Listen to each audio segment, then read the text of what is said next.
like champagne. I'm totally vibing. It's true what they say. It's all about timing. Hi everyone, welcome and welcome back to Unscripted. My name is C Chronicles. If you're joining this channel for the very first time, I post vlogs here as well as Western fragrance reviews.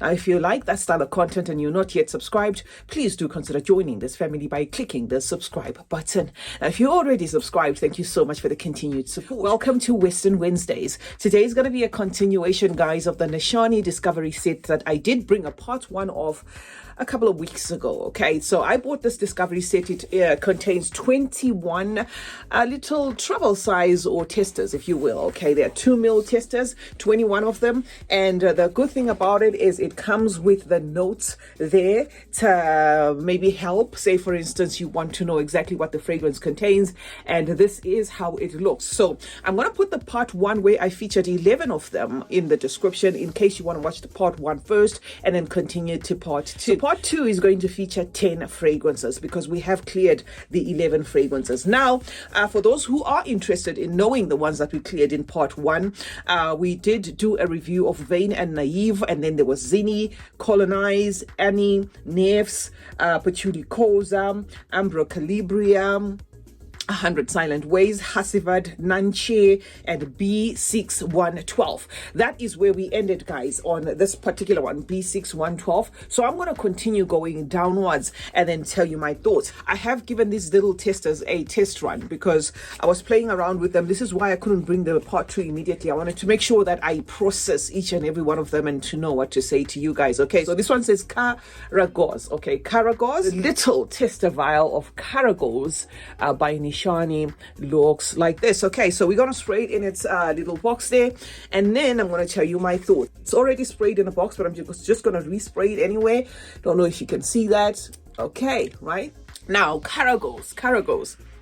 Right now, immediately I get a masculine scent in the sense that 80% of the men are not going to find a problem with this. It doesn't scream anything feminine, just outright. It gives me that quintessential, like a woody, aromatic tone, which I get from a lot of masculine toned fragrances. So I'm going to put it at 80% masculine. However, you can wear it as a woman if you like masculine toned fragrances.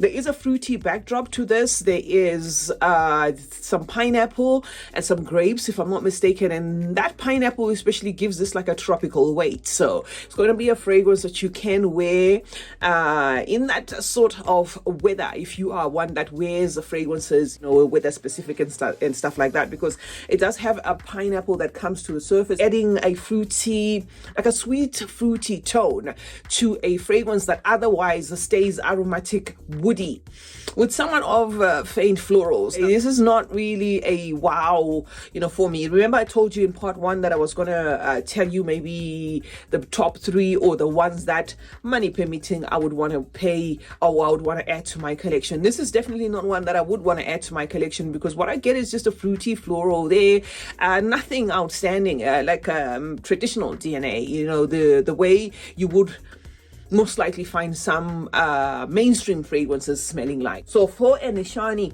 I probably, this is just a personal thing, I would not consider this one a favorite. Lasting power is great. This thing will, just on the 1 or 2 spritz there, will have your skin smelling like it until the next wash. So basically I'm gonna say this is a very good one in terms of lasting power. Number 2 is gonna be Tuberosa, and this wowed me. So this immediately goes to the other 2 or 3 that I had said I actually liked. I liked 100 Silent Ways. I liked Nefs. And what was the other one? Okay, I've forgotten. Just going to tell you the ones I like right at the end there. The ones, say, for instance, I wanted to just spoil myself, I would buy. So Tuberosa is going to be like this. So the little tester for Tuberosa is this one, okay? I've sprayed it in this, and I sprayed it earlier in this because this is one that really draws me in, but I'm just going to respray it again in its box, in as much as the box is still smelling of it, okay? So this That's Tuberosa. I hope you've seen that. Okay. So this gives me a fun tuberose. There's white florals in here. There should be some ylang, if I'm not mistaken, because there is somewhat of like a creamy, buttery feel in there. It smells very young at heart, very upbeat, something that even a youngster can wear. Soothed and bubblegummy, creamy, candid type of tuberose there. And the scent profile itself aligns with most of the stereotyped feminine fragrances. So if you're a man, I'm going to say when it comes to Tuberosa, you may want to test it before you pull the trigger, because it just gives that candy tone, bubblegum tone, okay, that you might find too sweet as a man. But of course, all these fragrances, I believe, are marketed unisex. So it's going to be entirely up to you. Another one that lasts the whole day, if you don't mind being in that creamy scent bubble. But I can see Tuberosa again being too much of a good thing, because the little that I'm getting here is a little bit pushy, especially in the creaminess there. For instance, if you doused yourself in it, maybe not you getting annoyed by it, but maybe the people around you thinking, your fragrance is doing a little too much. Okay, so that is number 2, Tuberosa, guys. And it's definitely a love for me. Number 3 is going to be Fen Your Flames, all right? And by presumption, we're going to say maybe this is going to be a green scent, okay? Remember I said I did spray them in the, oh yeah, I can still smell that. I did spray them in the boxes, but I'm just going to re-spray them again so that we can be on the same page. So this is Fen Your Flames, okay? Let us give it another spritz in its box, and then I'll tell you my thoughts. Okay, so just one is gonna do, because last time I was doing this, I ended up spraying my hands a lot. This is why I actually decided to spray them beforehand. But then again, I thought, well, maybe to just open the box and then sniff it without respraying them in front of the camera, you guys might think, okay. So immediately I get a mossy green scent. So to expect a green toned fragrance here, but it's a bit busy to my nose, because while you get that distinct greenness there in the opening, then there is then the inclusion of a boozy rum that comes in the mix, and then a coconut. So this is one of those that has notes that can potentially clash. So it's just going to depend on how your nose perceives it, whether you like it like that, because imagine this, I mean, coconut. While you're enjoying that coconut, there is a green tone to it, the moss. After that, there is the boozy rum in the mix there, the woods, okay, the tobacco as well as the tonka. So there's a lot going on in this fragrance. It's kind of like a push and pull. I can see the creativity around, you know, the making of this fragrance and probably why they wanted it to be like that. But I see the DNA itself somewhat being a little bit busy, okay, a little bit too busy there. Screams unisex, this one, outright unisex. Men or women will like it, but I think it's just that coconut mix that imagine coconut mixing with rum. So I think it's just that push and pull there that I kind of feel this one is not a very safe one to blind buy. So you may want to test this one before you actually purchase. Otherwise, yes, it needs to dry down and everything. It is a very enjoyable fragrance. So this is one that I'll definitely encourage you to test first, unless, of course, money is of no object and you really don't care. Then we have Saffron Colonize. All right, I remember in part 1 we had just a fragrance called Colognise. Actually, I've got it here. I don't know why I am even explaining myself. We had this one. So this one and this one are different. Okay, so this particular one is actually Saffron Colonize. All right, so let me take it out and tell you my thoughts. But I can tell you offset that this is a summary scent. Okay, just with the testing that I did, I got a summery citrusy type of scent. Okay, so that is the little tester vial there. Let me spray it in its box and make sure that I do not spray my finger, because I don't want to end up smelling of these fragrances. I don't know if you've seen that. Okay, right, so that's Saffron Colonize. Leather, spice, that is what you expect from this. And the citrus that speaks the most here is the grapefruit. It adds a bitter weight to this fragrance. Immediately you get a summer toned fragrance. This one is outright unisex. Another one that I'm gonna say is not really a fave, because this type of DNA you can get in some of the fragrances that are already on the market. So personally, it's not a fave in the sense that I wouldn't go and pay full price for it.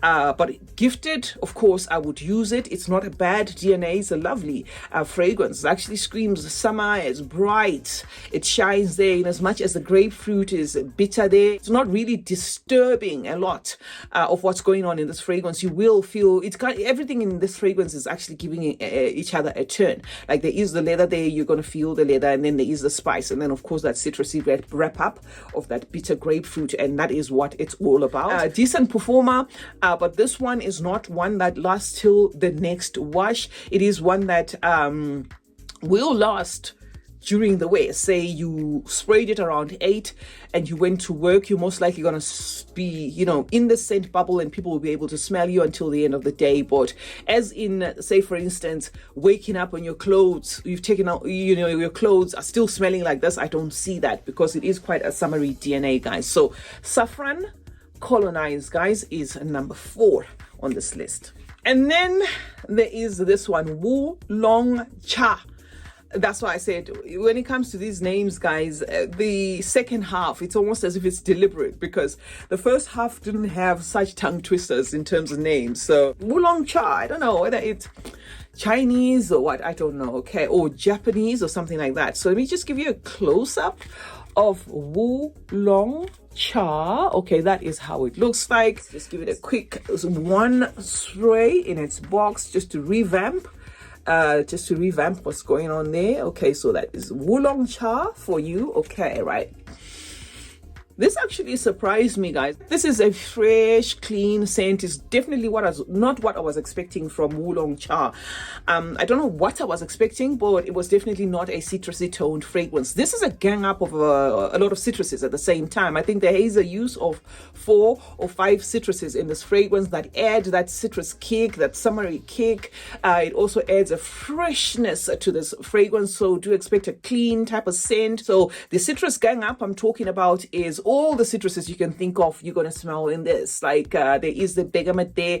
There could be lemon separately. There is definitely orange, mandarin orange, that sort of thing, grapefruit in there. And while you're enjoying those citruses, there's going to be a tea note that comes to the surface, making this citrusy, clean citrusy scent have like this calming effect to it. So it's the sort of fragrance that is going to be easy reach, one that you want to wear if you just want to enjoy the fragrance yourself, not necessarily to have a fragrance that's shouting and in everybody's noses. The dry down of this introduces a fig, which makes it very enjoyable. It's a very, very distinct fig note, again, that you're going to smell here. Another one that has all the notes giving each other turns, all right? But the citrus hold up, or the citrus theme, stays all through to the end. But, of course, yes, the tea also gets its time to shine, as well as the fig. This gives me a quintessential summer scent. Another one that is going to last through the whole day. Okay, the whole day, not necessarily the next wash, but the whole day.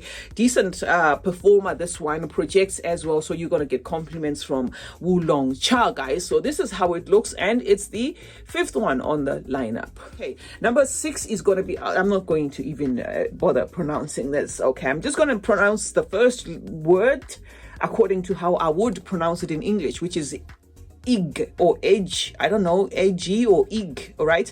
And then we'll spell the last part. It says /AITAIO. Otherwise, I don't want to be botching names here, right? So let me show you the little tester vial, guys, for however you pronounce that name. So this is the tester vial. Yes, the box still smells of it. I can still smell some mint in here. I can still smell some greenness in here. But let me just spray it nonetheless, okay? For those who want to see this, just go ahead and spray it again. Right, okay, so that's it. Right now, this is green. It's aromatic. It screams 65, I'm going to say 70% masculine. All right, so women can wear this, but it just comes across as aromatic, the sort of fragrance that men would probably favor than women will outright. Say you blind bought this for a man, they'll probably get it. For a woman, they might need time to kind of work around it and stuff like that. There is the basil note here that's in the mix, adding to that aromatic greenness of this fragrance. And then there's a minty tone to this, and that mint also works with a distinct licorice note. So if you like those type of fragrances, guys, you're gonna love that. This is one of the strong ones in the mix. So this is one that's going to last till the next wash. It has this richness to it, a thick feel to it. So this is not like a lightweight fragrance, in as much as because of the greenness, it gives me like a spring summer tone, right? So this is going to be spring summer, but with the potential to last till the next wash because of the combination, you know, of the notes that are in here. Great lasting power, unisex to my nose, but 70%, 65-70% masculine leaning there. It's also a massive projecting one, this. And remember, most of these are extracts, so most of them are likely going to be heavy hitters right there, depending of course on the notes used. All right, so that is EGE, right? This is how it's spelled, and it's the 6th one on this lineup. Number 7, guys, is going to be Afrika Olifant. The most complex in the entire box is this one, right? Let me just show you the little vial before we get into more detail, and then I'm going to tell you my thoughts. Right, this is how the little vial looks. Now, just based on the juice there, I think you can see that this is going to be a green toned fragrance. This, even the box, still smells somewhat of I can still smell remnants of what I did smell when I sprayed it the other time. Okay, but we're gonna just revamp that and respray it again. Okay, so this is Afrika Olifant, right? This is weird, okay? It is composed of heavyweight notes, so do expect some leather, some woods, myrrh, and incense in this. The DNA is not trying to please anybody. It's not a crowd-pleasing DNA. This is one that I would certainly say also try to get your nose on before you just go and, before you blind buy it, because blind buying this may not be a good idea. It is one of those DNAs that you either get it or forget about it, that sort of thing. That is what I get here. Now, for me to best describe this, I'll have to give you a scenario. It kind of feels like, say you went to a safari, or you know, in Africa we have a lot of the game parks and stuff. So say you went to the game park there, but it was hot when you got there, and then all of a sudden it started to rain. But you had been like driving around looking at the animals there, the lions, the giraffes, whatever it is, and then it starts to rain there. But it's very temporary rain, so it rains and then it quickly goes away, and then the sun comes up again. That smell there that you get, imagine, that's exactly what I get there. The smell of damp earth, the smell of a wet, what you call it?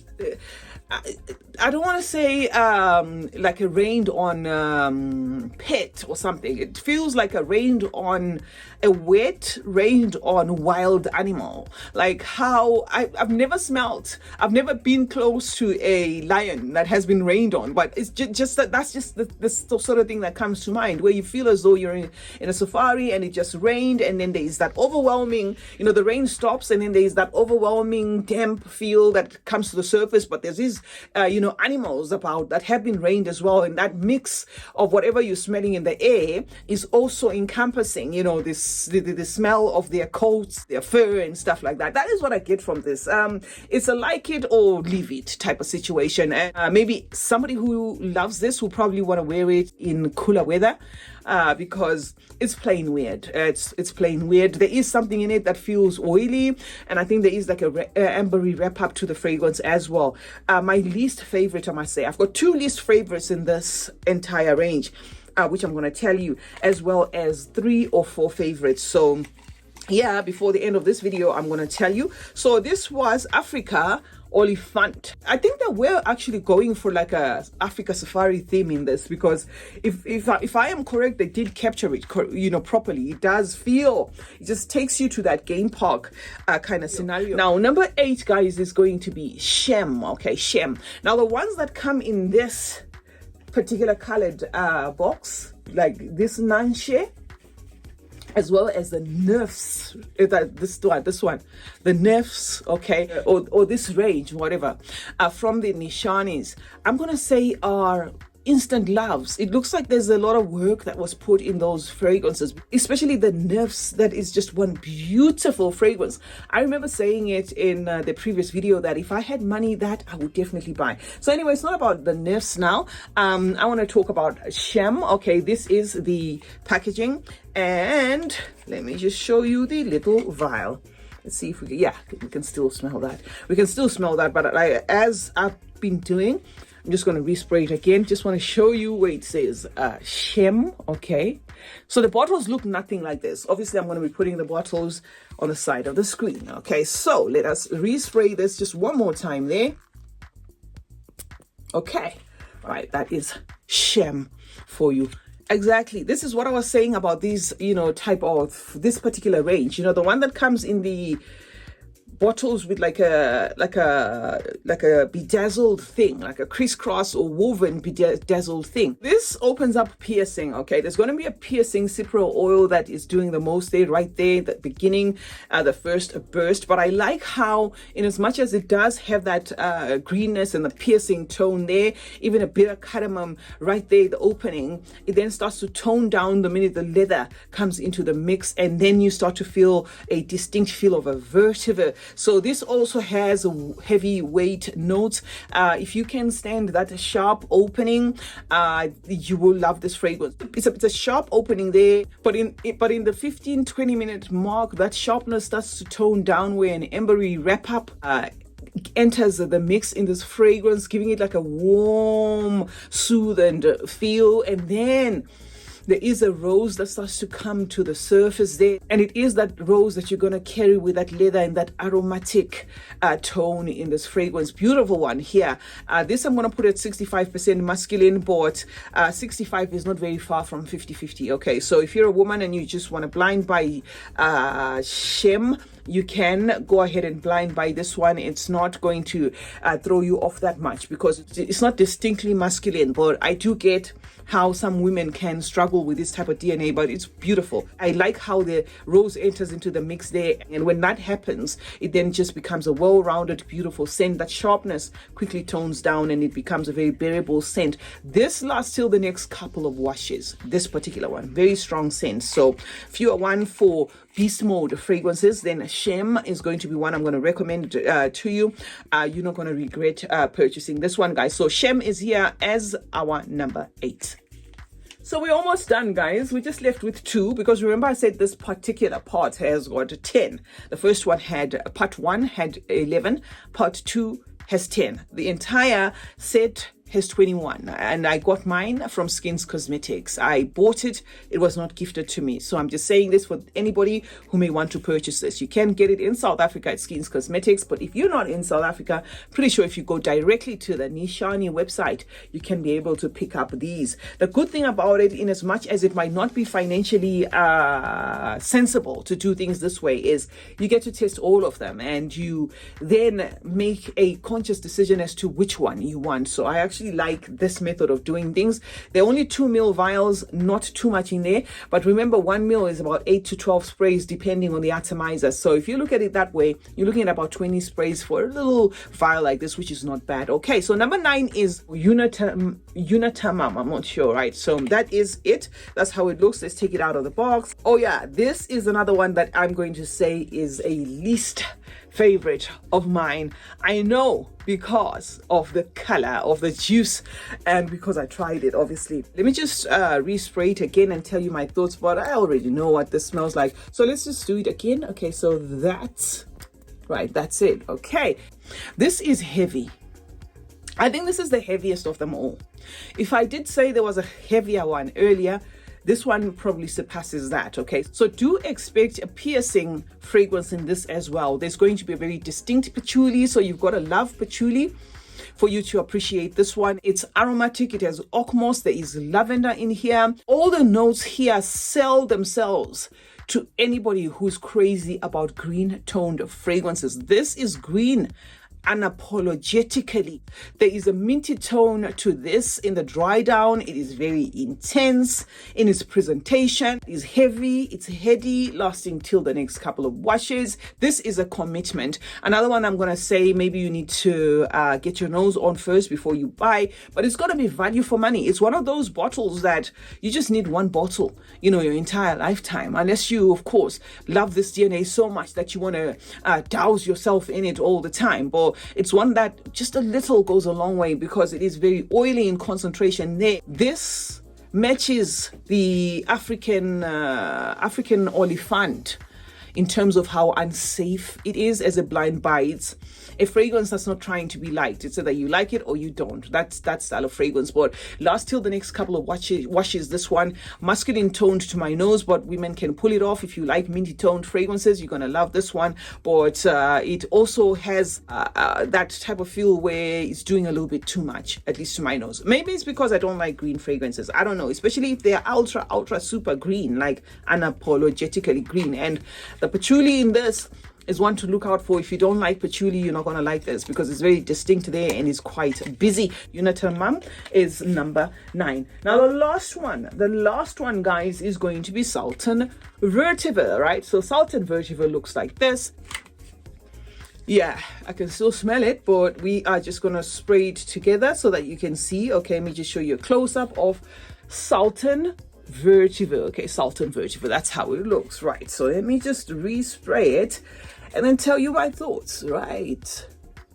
So that's it. Okay, this is a fragrance I'm going to say, if you are not well versed with the note of vetiver, it's going to train your nose about the note of vetiver. The only problem with it is it's got 4 variants of vetiver. So that's what you're going to get in this one. It's a beautiful, well-rounded scent. It has a little bit of some leather there, but another favorite of mine, in as much as it's a vetiver gang up, I like how they made the notes work in here, the vetiver and the leather together with that tonka, making for a very beautiful, warm, well-rounded scent. A definite recommendation. This is safe enough for both genders, and it's also safe enough to blind buy this Sultan Vetiver. I can see some people saying it's not unique enough, but for me, I just like it. I think I find it unique, but I can see some people saying, oh, I've come across this DNA, it's not that unique. This, not going to say I would say I had the money and I was told to buy 5 Nishanes. This might not make it to my collection, but I'm just saying it is an enjoyable fragrance nonetheless. It's probably one that may make it as maybe a miniature, but not like a full size. I like it. I like how it was made, right? So yeah, Sultan Vetiver, guys, is the last one on this lineup. Now that I have, told you my thoughts on the entire 21 fragrances, let me tell you the ones that speak to me the most, and these would be the ones that I call my utmost favorites. Okay, there's gonna be vain and naive. So say for instance I was given money or given a choice to say buy 5, I would definitely buy vain and naive. I would definitely buy nifs. I would definitely buy 100 silent ways. Where are you? Where is 100 silent ways? This one. Okay, I would definitely buy 100 silent ways. I think I love this one a lot. Okay, I would definitely buy SHEM. Okay, I think SHEM is nice. And then the last one will have to be you see, I would love to say between Ani and Hasselblad. But the problem with that is the two have been cloned so much that, say I had the money, I might find myself not buying those two, but I'm going to put those two as honorable mentions, and the ones that made it to the top 6 of the ones I love in this box. Let me know your thoughts, guys, about this discovery set. I think it is certainly a good way of testing out very expensive fragrances if you are not ready to make a decision to buy them full size. It actually comes with the notes, listed on this paper, snuck in there, so it makes it easier for you to then make a decision if you want to buy one, or if you want to start saving up some coins to make sure that you add one to your collection. SHEM Chronicles is my name. Thank you so much, guys, for joining me today. Let's meet in the comment section. We'll obviously discuss more about fragrances. Remember to turn on post notifications on both my channels. That way you get to be notified anytime I upload a video. Stay safe, stay blessed, and I will see you in the next one. Bye for now.